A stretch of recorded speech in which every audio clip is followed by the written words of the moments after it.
Hi, welcome back. You're still tuned into Business Lunch on CNBC-TV18. Well, insurance regulator IRDAI has pushed for insurers to offer long-term policies. My colleague Yash Jain is here to get us up to speed on the exclusive details on this. Tell us more, Yash. Well, so this essentially way of issuing long-term policy is something which has been going on in the life insurance sector, where there are long-term policies which are issued 10 years, 15 years. The same thing is what the regulator wants to introduce on the general insurance sector as well, especially with three different segments forming majority of the business for general insurance companies. These three segments are motor insurance, health insurance and property insurance.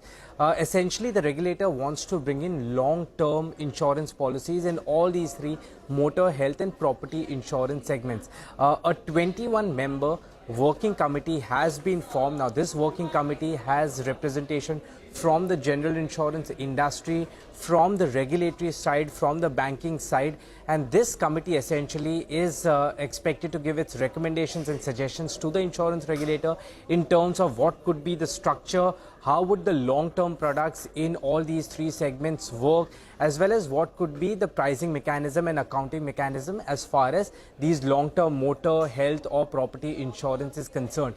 As far as, the one very clear advantage for insurance companies that this would bring is that it would bring them sticky policy holders staying with one insurance company for a long term. The possible indication from the industry is that there could be 10-year motor insurance policies, health insurance policies and property insurance policies, and on the motor side both on the own damage as well as third-party insurance policies. This committee is expected to give recommendations to the regulator. Once that is collected by the regulator, then final regulations will be formed in terms of how these products could look like. All right, Yash, thanks so much for getting us all those details. But